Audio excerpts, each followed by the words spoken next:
Pacific మహాసముద్రంలో lucky అనే చేప తన మిత్రుడైన తాబేలు దగ్గరికైతే వెళ్ళి ఇలా అడిగింది. మిత్రమా, నా చేపపిల్లైన బబ్లీని ఎక్కడైనా చూసావా అని. తాబేలు అయితే ఏం జరిగింది అని అడిగింది. లక్కీ అయితే చెప్పడం ప్రారంభించింది. బబ్లీ, నేను సముద్రం అడుగునైతే ఒక చిన్న పరుగు పందెం పోటీ పెట్టుకున్నాం. ఆ పోటీలో అయితే బబ్లీ కనబడకుండా పోయిందని చెప్పింది. తాబేలు అయితే, నేను సముద్రం దగ్గర చూశాను. నాచు మొక్కల దగ్గర అయితే నీ పిల్ల బబ్లీని అయితే నేను చూశానని చెప్పింది. అప్పుడు ఆ చేప కూడా వెళ్ళి వెతికింది. అక్కడ నిజంగానే బబ్లీ అయితే ఆ చేపకైతే కనబడింది. లక్కీ అయితే బబ్లీ దొరికినందుకు ఎంతో ఆనందంగా అయితే బబ్లీని అయితే ఇంటికి తీసుకుని అయితే ఆనందంగా వెళ్ళింది. హలో ఫ్రెండ్స్, మీరు కూడా ఇలా మొబైల్ ఫోన్లో ఈజీగా 3D కార్టూన్ యానిమేషన్ వీడియోస్ అయితే చేయొచ్చు. అండర్ వాటర్ చేపల కథలకు సంబంధించి అయితే క్యాన్వా అయితే ఓపెన్ చేసి క్యాన్వాలో వీడియో ప్రాజెక్ట్ అయితే సెలెక్ట్ చేసుకుని అక్కడ ఒక ఎంటీ ప్రాజెక్ట్ అయితే సెలెక్ట్ చేసుకోవాలన్నమాట. సెలెక్ట్ చేసుకున్న తర్వాత ఫస్ట్ అయితే ఏం చేయాలంటే మనం అయితే టైమ్ లైన్ అయితే సెలెక్ట్ చేసుకోవాలి. అంటే మనం స్టోరీ అయితే ముందైతే అనుకోవాలన్నమాట. స్టోరీని అయితే ముందు వివిధ భాగాలుగా డివైడ్ అయితే చేసుకోవాలన్నమాట. డివైడ్ చేసుకుని ఎలిమెంట్స్లోకి అయితే వచ్చాక నేను అండర్ వాటర్ అని సెట్ చేస్తే మనకి క్యాన్వాలో చాలా ఎక్కువ అండర్ వాటర్ ఇమేజెస్ అయితే దొరుకుతాయి అన్నమాట. వాటిలో మనకైతే బ్యాక్గ్రౌండ్కి అయితే ఏ ఇమేజ్ అయితే కావాలనుకుంటున్నా ఆ ఇమేజ్ అయితే సెలెక్ట్ చేసి 3 డాట్స్ మీద క్లిక్ చేసి మోర్లోకి అయితే వెళ్ళి సెట్ యాస్ బ్యాక్గ్రౌండ్ అని అయితే ఉంటుంది. బ్యాక్గ్రౌండ్ కింద అయితే సెట్ చేసుకోవాలి. నాకైతే ఆ బ్యాక్గ్రౌండ్తో 2 సీన్స్ కావాలి కాబట్టి డూప్లికేట్ అయితే చేశాను. మళ్ళీ ఎలిమెంట్స్లోకి అయితే వెళ్ళి మనం అండర్ వాటర్ ఫిష్ యానిమేషన్ చేద్దాం అనుకున్నాం కాబట్టి ఎలిమెంట్స్లోకి వెళ్ళి ఫిష్ అని అయితే టైప్ చేయాలి. ఫిష్ అని టైప్ చేస్తే మనకి ఇక్కడ చాలా రకాల ఫిష్ గ్రాఫిక్స్ అయితే క్యాన్వాలో అవైలబుల్గా అయితే ఉంటాయి. నాకైతే ఈ ఫిష్ అయితే బాగా నచ్చిందనమాట. మీరు స్టార్టింగ్లో చూస్తారు కదా ఈ ఫిష్ అయితే ఎలా ఉందో.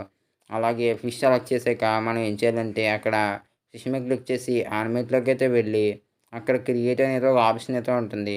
ఫిష్ ఎలా అనుకుంటున్నామో మనమే డ్రాగ్ చేయాలి. డ్రాగ్ చేసాక ఒరిజినల్ స్మూత్ స్టడీ అయితే వస్తాయి. స్మూత్ సెలెక్ట్ చేస్తే మీ యానిమేషన్ అయితే స్మూత్గా ఉంటుందన్నమాట. నెక్స్ట్ అలాగే నేనైతే ఒక తాబేలు అయితే సెలెక్ట్ చేశాను. తాబేలు సెలెక్ట్ చేసి ఫ్లిప్ అని అయితే చేస్తే తాబేలు అయితే ఈ పక్క అయితే ఫ్లిప్ అయిపోయింది. మనకైతే క్యాన్వాలో ఎంత సైజ్ కావాలో అంత సైజ్ కూడా అడ్జస్ట్ చేసుకోవచ్చు. క్యాన్వాలో మనం సౌండ్ ఎఫెక్ట్స్ అలాగే వాయిసెస్ కూడా యాడ్ చేసుకోవచ్చు. చాలా అంటే చాలా ఈజీగా. మనకైతే ఫస్ట్ సీన్ అయితే కంప్లీట్ అయిపోయింది. నెక్స్ట్ అయితే సెకండ్ సీన్ అనమాట. సెకండ్ సీన్ కోసం అయితే ఏం చేస్తున్నానంటే సేమ్ అదే బ్యాక్గ్రౌండ్ సెలెక్ట్ చేసుకున్నాను కాబట్టి మళ్ళీ సేమ్ అదే అనమాట. మళ్ళీ ఏంటంటే మళ్ళీ అదే ఫిష్ అయితే సెలెక్ట్ చేస్తున్నాను.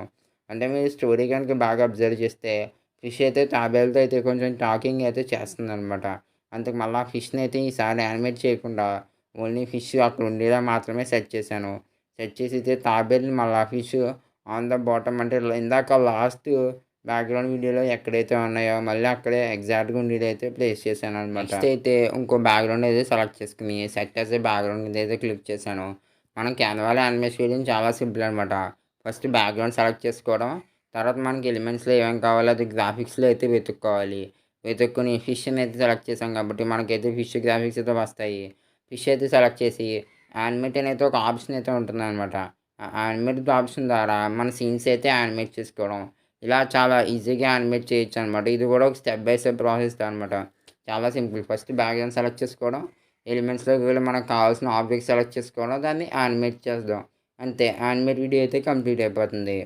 ప్రతిసారి సేమ్ ప్రాసెస్ అనమాట. మనం అయితే కావాల్సిన గ్రాఫిక్ ఇమేజెస్ అయితే సెలెక్ట్ చేసుకుని యానిమేట్లోకి అయితే వెళ్ళి యానిమేట్ ఆప్షన్ ద్వారా యానిమేట్ చేసుకోవడం. అక్కడ స్మూత్ లేదా స్టడీ అని అయితే ఉంటాయి. అందులో స్మూత్ గ్రాఫిక్స్ సెలెక్ట్ చేసుకుంటే మనకైతే స్మూత్ అయితే ఉంటాయి. మీకు ఇంకా క్రియేట్ అనే ఆప్షన్ అయితే రాకపోతే క్రియేట్ మీద క్లిక్ చేసి ఏం చేయాలంటే క్యాన్వా అయితే అప్డేట్ అయితే చేసుకోండి. చాలా అంటే చాలా ఈజీగా అయితే క్యాన్వాలో యానిమేటెడ్ వీడియోస్ అయితే చేయొచ్చు. మీ స్క్రీన్ అయితే బాగా అబ్జర్వ్ చేయండి నేను ఎలా చేస్తున్నానో. బ్యాక్గ్రౌండ్ సెలెక్ట్ చేసుకోవడం, గ్రాఫిక్స్లో ఎలిమెంట్ సెలెక్ట్ చేసుకోవడం, యానిమేట్ చేయడం అనమాట. చాలా సింపుల్. అంతా కంప్లీట్ అయిపోయాక మీకైతే ఏ ఒక సింగిల్ పేజ్ కావాలితే సింగిల్ పేజ్ డౌన్లోడ్ చేసుకోండి. అంతా కావాలితే అంతా డౌన్లోడ్ చేసుకోండి అనమాట. ఇదంతా చాలా అంటే చాలా ఈజీ ప్రాసెస్ అనమాట. Thank you for watching. Video నచ్చితే లైక్ చేయండి, షేర్ చేయండి. ఛానల్ 500 సబ్స్క్రైబర్లు చాలా దగ్గరలో ఉంది. కంటెంట్ నచ్చితే ఖచ్చితంగా సబ్స్క్రైబ్ చేసుకోండి.